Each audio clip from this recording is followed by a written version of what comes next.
Welcome back to the Rams Active channel. As always, I'm Rune, Rams Active, whatever you want to call me. But I'm here joined once again by my good friend and my co-host, JT.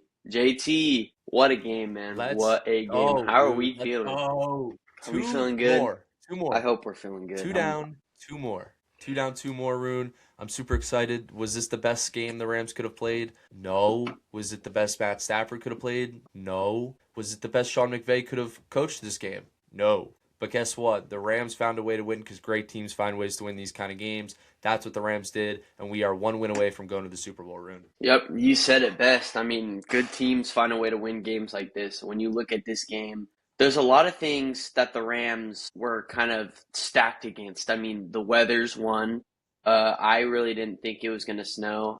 All I heard was that it was just going to be cold, and then you get there and it's coming down all game. So you had to deal with that. Um, Emmanuel Forbes, don't know if he ever came back into the game, but he left at a point with a shoulder injury. I didn't see much of him for the rest of the game.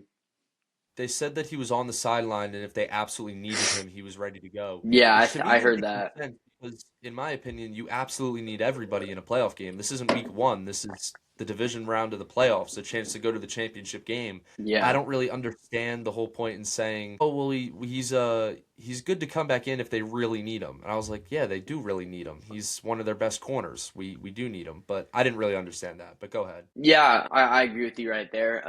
Emmanuel Forbes, while a lot of players look at him and it's like, oh, well, he's Emmanuel Forbes. He's not really a needle mover.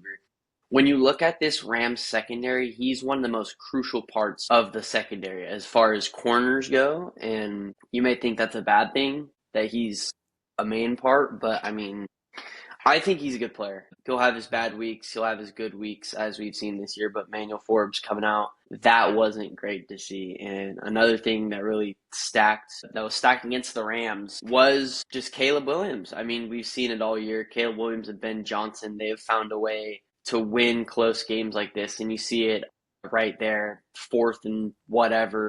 Caleb Williams is running backwards. I'm screaming at my TV. I'm saying, get home, get home. And then Caleb Williams throws one up and finds a way to tie the game right there. And that was probably the closest I've felt to the Rams season being over this year. So that was kind Yeah. of tough. I remember looking and sitting in my chair like this with just no words, no words. And then you get to overtime and obviously you win this game. But there's just a lot of different things that were not shifted in the Rams' favor, and you saw that in last week's game against Carolina too. Did you personally see anything that I didn't talk about that you think was stacked against the Rams For the Chicago game or the Carolina game? for the Chicago game? I do want to bring up the weather because everybody was saying I feel like a lot of people were counting the Rams out um, for not being able to play in the cold weather, and look what happened. I want to give the Rams credit. I want to give our boys credit because a lot of people said, "Oh, the Rams can't play in the cold. It's gonna be the same thing as the Eagles game last year." And to be honest, I had flashbacks of that Eagles game last year, the whole game last night. And I'm so glad they pulled out. I thought it was going to be the same thing, but it wasn't. So I got to give the Rams credit. But another thing I want to point out, a player that I really like that has nothing to do with this game, who is on another podcast named Rob Gronkowski, former tight end of the Patriots and the Ooh, Bucks. ooh, He if I know what you're talking about, I saw it. Saw it he this made a little morning comment actually.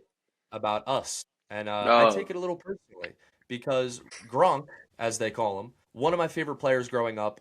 I know this is a very hot take. No one here is going to agree with me. I always loved that Patriots team growing up because I was a big fan of Brady, big fan of Gronk, and the Rams were never in the playoffs when I was little. So I always rooted for the Patriots to win the whole thing. Not that I was a Patriots fan, but when it was come playoff time, the Rams weren't in, and I was like, sure, I hope the Patriots win it again because I like Brady. But I will say I lost a lot of respect for Gronk after what he said. And if you don't know what he said for the people watching, he basically was talking about the Rams Bears game, and he said he hoped he's got the Bears winning because if the Bears win the Super Bowl, it'll be a huge deal. It'll be great for the city of Chicago. It'll be great for Bears fans. But if the Rams win the Super Bowl again, nobody's going to care because he, in his words, the Rams have no fans. We've heard this narrative over and over and over again. Now, do the Rams have the most fans at any team in the NFL? Probably not, because they've moved like four times. They've moved more than any team in NFL history, in the history of the sport. So the Rams aren't going to have the biggest fan base when they relocate every 2 decades. That only makes sense.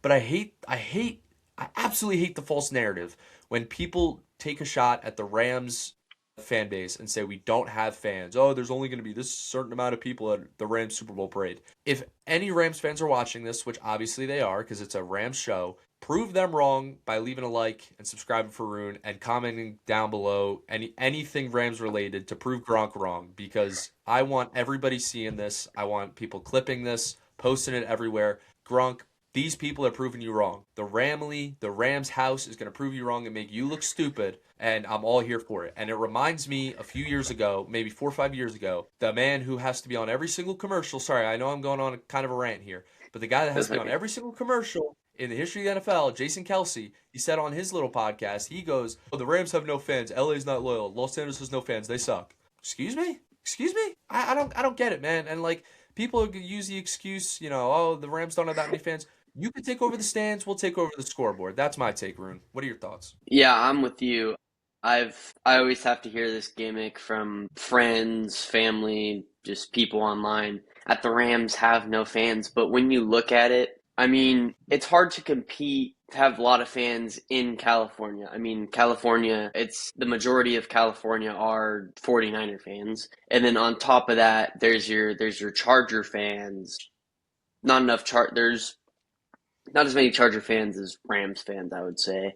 No, no, There definitely. shouldn't but uh, but yeah, you got your 49er fans, you got your Charger fans, obviously Rams fans, but then you got there's those Raider fans, there's those Cowboy fans, there's those fans from other teams, from popular teams like the Bears. I don't know why, but there's a bunch of Bills Steelers. fans where I live. Steelers is a big one.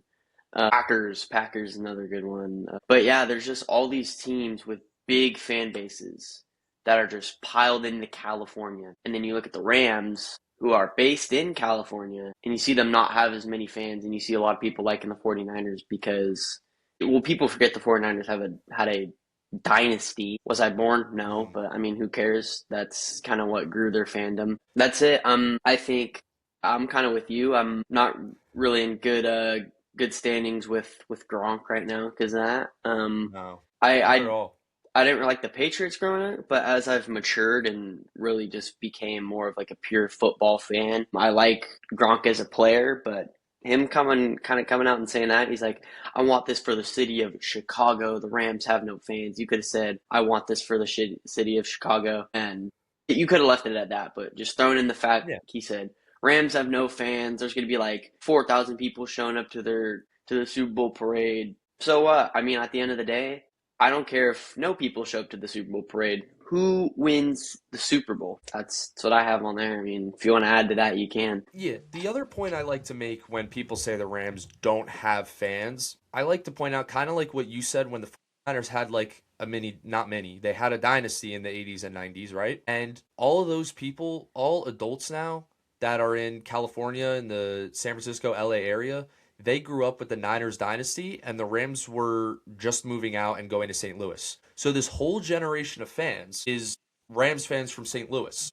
But then the Rams go back and they lose all those fans because those fans are like, oh, if you're not going to be loyal to us, we're not going to be loyal to you. So all those St. Louis Rams fans, or at least most of them, aren't Rams fans anymore. Now the Rams go back to LA and they're not a new team, but they basically have to start a new fan base unless you're a fan of the old LA Rams and you're older and you were a fan of the LA Rams before they moved, or you're a fan like me who isn't a fan because they're from St. Louis or from LA. You're just a Rams fan because they're the Rams. That's why I'm a fan, and it's like that. So all this whole generation of football fans in California are going to be Raiders and Niners fans because they were winning in the 80s, 90s, and the Rams weren't even there. So the Rams are going to move back, and I guarantee you in 20, 30 years, there might be more Rams fans than Niner fans in California, especially in Los Angeles. But it's going to take a while because the Rams aren't an expansion team. They're not a new team, but they have to build up a new fan base since 2016, since moving back. And I'm sure they'll do that because it looks like we've had some pretty good success. We won Super Bowl 56. Hopefully, we win Super Bowl 60 and more after that. So that's my take on it. Gronk, that's a bad take on your part. Just keep your mouth shut next time, dude. Yeah, kind of just adding one more thing to it. I'm just going to kind of use this as an example. You look at the Arizona Cardinals. I went to Arizona a while back for a Dodgers Diamondbacks game, but just all throughout Arizona, I saw Cardinals license plates, flags, everything. I mean, it felt like everyone in Arizona was a Cardinal fan, and that's another thing. I mean, what other football teams in Arizona to rival with the Cardinals for, Right. fanship, whatever? Nobody. I mean, that's why you see all the stuff in Arizona with Cardinals flags, Cardinals everything, and I guarantee you, you put the Rams in a state like Arizona, hell, maybe even you put them in a state like Seattle. That's another one. That's probably why their fandom's so big. But California is a big state. All right, one of the biggest Yeah. states in the U.S. I think biggest by population. Yeah, just kind of just ending that. We always have to hear Rams have no fans, but at the end of the day, Rams are in the NFC Championship. That's right. I could care less if you think we have no fans. That's right. I agree. Uh, I if the Rams win the Super Bowl, I got to find a way to get out to the parade and Yes, you do. prove I them need to wrong. So find a way instead to of get only out having there 4,000 fans myself. there, instead of having 4,000 fans, we'll have 4,001 fans at the parade this year, according to Gronk. Yeah, yeah, apparently. Yeah, if say they do win the Super Bowl, I think I'm gonna have to go to the parade. I wasn't able to make it out to the parade the first time around, mainly because this is tough because my parents are 49er fans, my brother's Browns fans, so are they gonna be wanting to drive down to LA on a random weekday to go to the parade? No. No, they're not. And I'm definitely going to have to find a way to get out there and do it this year. Say they do win the Super Bowl. There's a lot of stuff that needs to happen. And one thing that needs to happen is the Rams need to beat Seattle this Sunday. But kind of just starting our little mini recap of this Bears Rams game. What was your biggest, I want to say your biggest letdown? Like what, or not letdown, what really concerned you the most during this game? I'm gonna be honest. I think my biggest concern was the quality of Matthew Stafford's performance. And honestly, going into this game, the only thing I wasn't worried about, it wasn't I was worried about the weather. I was worried about is the defense going to be able to play against the Bears since they're such a good fourth quarter team and we are not a good fourth quarter defense, at least most games. The one thing I wasn't worried about was Matthew Stafford, and he just didn't have a good game. He didn't. And I love Matthew Stafford. Nobody's a bigger Matthew Stafford fan than I am. I love our QB no matter what. My favorite quarterback of all time, one of my favorite Rams of all time.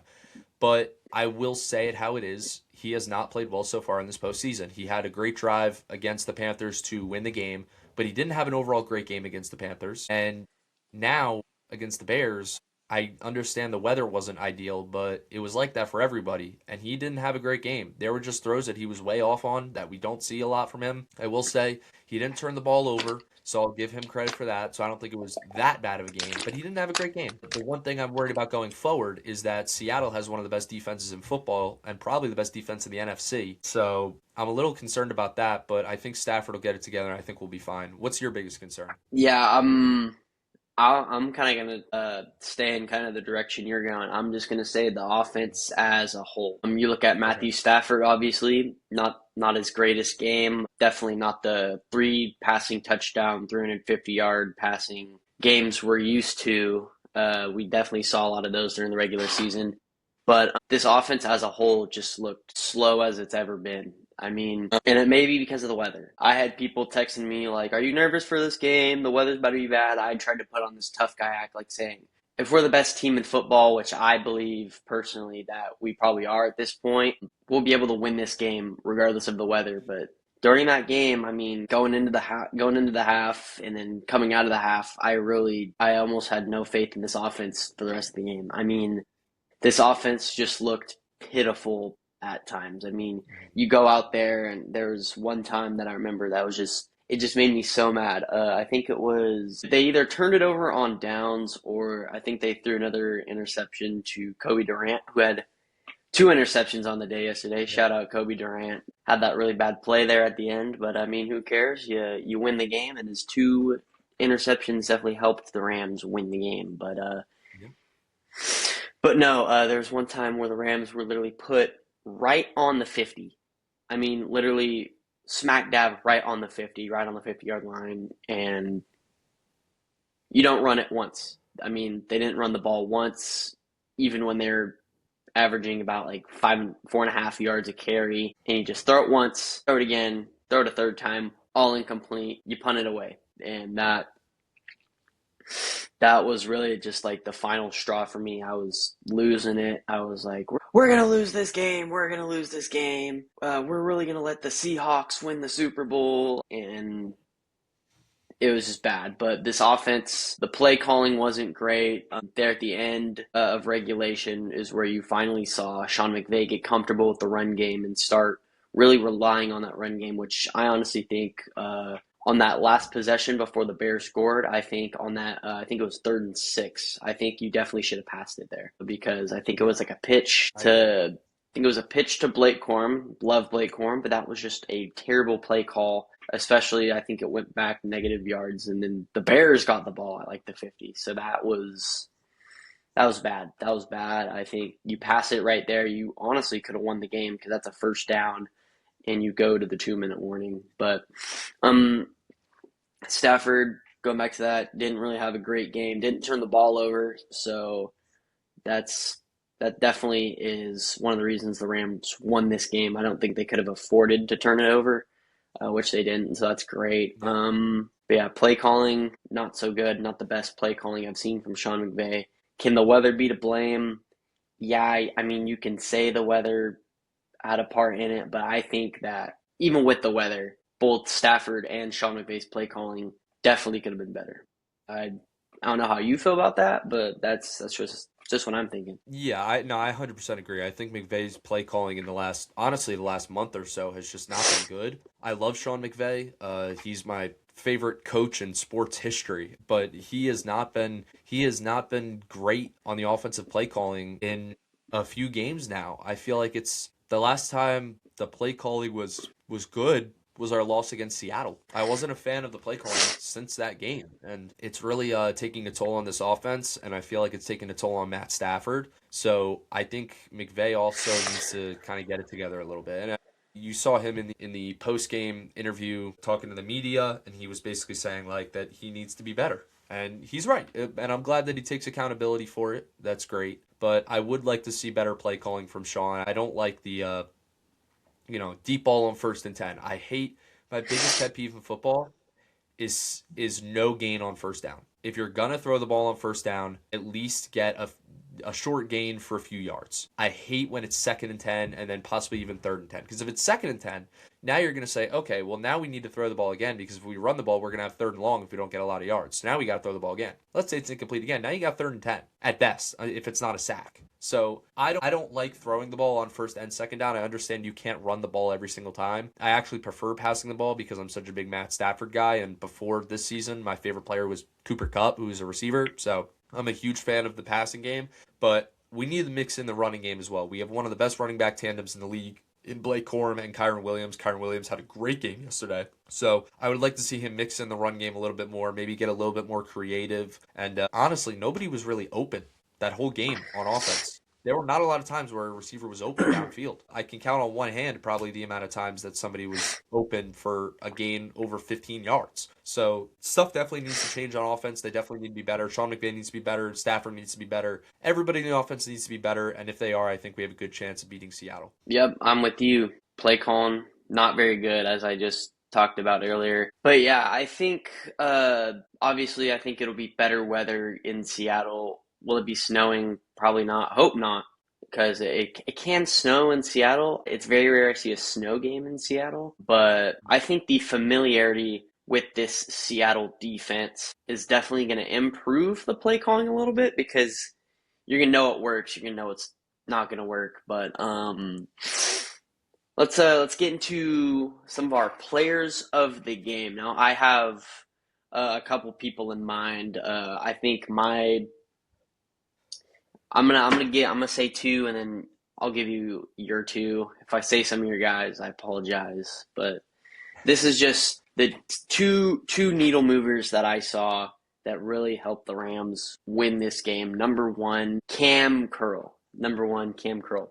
He had a bunch of good plays. He had, I think, 13, 14 tackles in this game. He was everywhere. He had that big time interception in overtime that honestly I think could have saved the Rams season because if the Bears go down there and score even 3 points, it's over. because the Rams punted on their first drive, so it was next score wins. So yeah, Cam Curl had himself arguably his best game in a Rams uniform. That's my piece on that. Cam Curl, probably if I had to choose my player of the game, it might be Cam Curl. I don't know. And then my second player of the game, I'm gonna have to go with Kyron Williams. Two rushing touchdowns. I think he had around 80 something yards, maybe just below 80. But he was good. He ran the ball really good. I was a big fan of how he ran the ball in this game. No turnovers from Kyron, which that was probably my number one concern going into this game, is I thought that the Rams would have at least a fumble, considering this is the snow and you looked at last year, and I think Kyron fumbled it twice last year. He definitely fumbled it once. But that was a big flashback that I got from the Eagles game every time Kyron touched the ball. I had to pray. I just had to say out loud. I had to say just like, hold the ball, hold the ball, hold the ball. Yeah. And he did. So he had an outstanding game. Of course, like I just said, 2 touchdowns. The only 2 touchdowns of the game for the Rams, but he had a great game. Who did you see besides them that really were just needle movers in this game? My first of 2 guys, I'm gonna go with the guy who had 2 picks, Kobe Durant. Kobe Durant, honestly, against the Panthers, he had a pick in that game as well. So now he's got 3 picks this postseason. But I didn't think he had an overall great game against the Panthers. He had a good play in that interception, but he didn't have a great game if you really looked into it. And this game, I thought he improved a lot. He had 2 picks instead of 1, and he overall had a great game. He didn't have a good play in the end zone against Komet at the end of regulation. That was bad. Almost cost us the season, but the key word there is almost. So he Yeah. had a good game other than that. So I'm going to give him player of the game. My other player of the game, Mevis, the guy that won us the game. You can't forget about Money him. I mean, Mevis. he made all of his extra points. He made his field goals. He was perfect. He was 10 out of 10 for Mevis in this performance, and he's the reason why we're still alive and still breathing here in the NFL playoffs. So I'm gonna go Mevis, the thicker kicker, and Kobe Durant as my players of the game. Those are really 2 really good picks, as we talked about earlier. Kobe Durant, 2 interceptions in this game. One really, really bad play that almost cost the Rams season. But as I like to say, with games like this, you got to look at it like there is no almost. There is, you won and you lost. And you look at this game and you won this game. And now you're moving on. You're going to Seattle and you're fighting for another NFC Championship title and another trip to the Super Bowl under Sean McVay. So, any final thoughts on this Rams Bears game? I know we've really haven't touched on it much. We kind of just talked about what was bad. We just talked about who was good. But what are just some final thoughts, final things you want to add regarding this Bears game?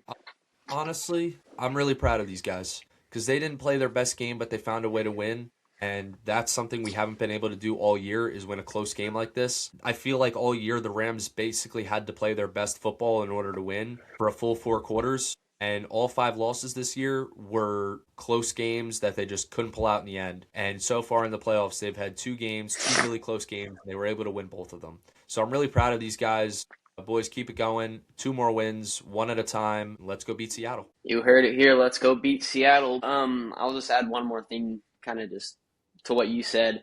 The Rams did find a way to win this game despite some odds being stacked against them. Shows that they're a championship caliber team. I've really, I looked at the Seattle game and I looked at the Atlanta game as well this year, and I really doubted. I'm like, hey, this team, I don't think they're going to go out and win a championship this year because of how bad they've been playing defensively and offensively too at some point. Because in that Atlanta game, Matthew Stafford, I think, had 3 interceptions. It's always awful to see, but they really have turned it around, and they always do in the playoffs. You look at last year, and they almost broke the playoff sack record in just 2 games. 2 games. That's absurd. But the Rams always find a way to play their best football in the playoffs. Do I think that Rams-Bears game was the Rams' best football? No, not at all.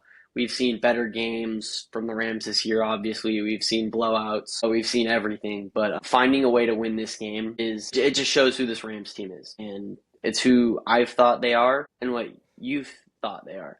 And that's a team that is ready to go toe-to-toe with any team in the league to get what they've came here to get, and that is a second Super Bowl championship under the greatest head coach in Rams history, potentially even NFL, well, not NFL history. It's hard to top Belichick, but Sean McVay, deliver us to the promised land. That's the last thing I'm going to say about this Bears game. Sean McVay, respond from this last week and hit it hard in Seattle. Yeah, we got 2 more wins to go. Got to go one game at a time. I feel like against Seattle, I do like the matchup, but I don't at the same time. I think they have a better defense, but we have the better offense. So it's going to be a close game. You know it's going to be stressful. You know it's going to make us anxious. It's going to take years off of our lives. It's going to be the same thing as the Bears and Panthers games. Hopefully they find a way to pull out one more win and then one more in the Super Bowl. Yep. So before we end this one off, let me get just a couple of your thoughts slash expectations going into this Seahawks game. My biggest expectation kind of relates to my biggest concern that I mentioned a few moments ago is about Matthew Stafford. I expect Matthew Stafford to play like the MVP, like he had played all year, because he has not played like the MVP yet in the playoffs. Did we win? Yes, so I'm not going to hold it against him. But he needs to play like the MVP in order to win this game. I think he has to, because Seattle's not a team where you're going to get away with your quarterback not playing well, especially with the defense that they have. You have to play like the MVP like he played when we played Seattle last time and we put up 37 points. Now, we didn't win that game, but I think if we put up 37 points this time, we will win. I don't even think we have to put up 37 points. I think 28 or more will get us the dub. I expect this defense to also play well. I expect this defense to, I don't think they have to play as well as they did against Chicago, but close to it. And I think Stafford, like I said, has to play like the MVP. And if that happens, I think we'll be NFC champs. I think you're right there. That this offense, as we saw in the last game against Seattle, in Seattle, might I add, the Rams offense truly had probably one of their best games of the year, especially against a great defense like this. But the defense, not so much. I mean, you see the Rams choke away a 16-point lead with 9 minutes left in the fourth quarter. Awful to see that. But when you look at it, the Rams had no Quentin Lake in this game. They had no Kevin Dotson, and the offense was still firing on all cylinders. But no Quentin Lake's a big one. And Josh Wallace, of course, Josh Wallace had a pretty good game in Seattle. But, I mean, Josh Wallace is no Quentin Lake. I will say that. So Quentin Lake come back to face this Seattle team, who he hasn't played a full game against this Seattle team yet. You look at that first Seattle game that happened in SoFi. Yeah, he comes out early in the game, and then the second Seattle game in Seattle, he didn't even play at all. So I think Quentin Lake's out for some vengeance in this game, knowing that he's really going to be able to have the chance to truly play this team. This defense just needs to step it up. Something I really didn't touch on in that Rams Bears game was the missed tackles. And I don't think there'll be as many missed tackles because, of course, it was snowing. The field was a little slick, but missed tackles can't happen. Defense is going to need to be up to par. So is the offense. I mean, it's the NFC Championship. If your whole team isn't up to par, then probably don't win the game. Kind of just going to end this, kind of just to end it off right here. What are let's get 3 bold predictions from you and from me about this NFC Championship game. Okay. My bold predictions. I'm going to say a Blake Corum touchdown. I'll say I've been calling his name since week 1, and I need him to step up. It's number 8, Jared Verse, your boy. I need him to step up and make an Aaron Donald type play. I'm gonna say at least 1 sack from Jared Verse, okay? And I'm gonna say Stafford throws 3 touchdowns. Those are my 3 hot takes, or 3 predictions. There we go. All right, let's get into mine. I think the Rams. I'm gonna make one kind of bold here, bolder than just bold in general. I think the Rams will have a pick 6. Don't know who it'll be. Don't know if it'll be a D lineman, a corner, safety, whatever. I think the Rams will be able to pick off Sam Darnold and return it for 6. That's bold prediction number 1. Prediction number 2. I think Davante Adams could have 2 touchdowns, 2 receiving touchdowns for Davante. Because since Davante's came back, you haven't really seen him utilized as much. He had 2 big catches in this Chicago game, and then had a couple in that Panthers game as well. But that's another thing. Davante did not play against the Seahawks the last time they squared off. So I think missing him was definitely big, but I think Devontae could have 2 touchdowns. I think my prediction will be he has at least one, but I could see him having two. And then my third prediction here, I'm trying to think. I want to make them bold. I don't want to be boring here. Let me think. I think the Rams will intercept Sam Darnold to seal the game. I think Okay.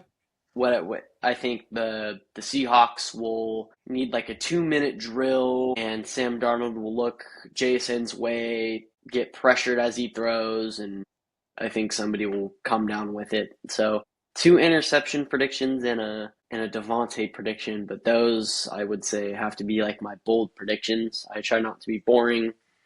Devontae one's kind of boring, but no, those are my predictions. Any just final thoughts going into the Seattle game? I do want to point out that we're playing my boy Cooper Kupp. I know this isn't some crazy big storyline for anybody else, but for me it is because he's arguably my favorite athlete of all time. I know this is a hot take and Rams fans aren't going to like this, but if we do lose, obviously I'm rooting for the Rams, but if we do lose, I hope the Seahawks win the Super Bowl. Not because I like the Seahawks, but because I like Cooper Kupp that much, and I would love to see him get another ring. But hopefully, I will be rooting against. I will be rooting against him in the NFC Championship. I hope the Rams win this game by 100 points. I don't want Cooper Kupp to be in the Super Bowl technically, but if he does, I hope he wins it. And I think it's kind of crazy that we released him. He goes to our rival, and we play each other for the third time this year in the NFC Championship. And you know it's going to be another nail biter, just like the first two were. We're even at one. This is the rubber match, and I could see him having a pretty solid game because he had a pretty solid game against the Winers this past week as well. So I expect him to have a pretty solid game. I expect him to step up because I think we're going to be focused a lot on JSN. But hopefully Cooper Kupp doesn't prove that we made the wrong decision, even though I do think we made the wrong decision releasing him. I think he's going to really want to prove that we did this week. But hopefully we can maintain him, JSN, and the rest of their offense and come out with the win. You said final thoughts. Just win. Just win. Let's win. Doesn't need to be pretty, as the Chicago one wasn't pretty, nor was the Panthers one pretty. But just go out and win. Do whatever it takes. Doesn't matter if you throw no interceptions. Doesn't matter if you throw 3 interceptions. You have to find a way to win this game. This is not the Arizona Cardinals. This is the NFC Championship. You're fighting to get back to the Super Bowl, to find your way back to the promised land, get your second ring under Sean McVay, go to your third Super Bowl under Sean McVay. You have to win this one. This is, I mean, it's a no-brainer. You have to win this one. My dogs are going crazy in the back, They're but just hyped for the game, dude. yeah, they heard me getting hyped, but no, this is obviously a must-win. But just go out and win. Doesn't need to be pretty. I don't care if Stafford throws 5 passing touchdowns or no passing touchdowns. Escape with the win, and I'm happy. And we're back in the Super Bowl if you escape with the win, most importantly.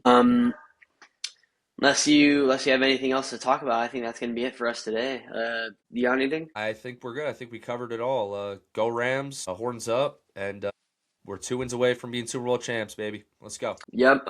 JT, as always, go tell them where they can check you out. You guys can check me out on JTSN, the JT Sports Network. It's JT Sports Network on TikTok, Instagram, and YouTube. You can find all my content there. That's my sports network. That, all my favorite teams are, under that. A lot of Rams content come from me, especially on TikTok. So go check it out. Once again, it's JT Sports Network on all socials. And yeah, that's where you can find me. Yep. I was actually reading an article before we got on this podcast here, and it was a bill just passed by Congress, and it's if you are under the age of 99 years old, you have to follow JT on every platform. All right, I was reading that too. That's crazy. Okay. Yeah, I know. Yeah. Yeah, it obviously, I don't make the rules. Congress does. So Yeah. listen to Congress. Go follow JT on everything. But of course, you can go follow me. I'm on X. I'm on Instagram, both at Rams Active. You're watching this on YouTube, I would think, but that's where you can find me. But whose house? Rams house. Let's go. See you guys.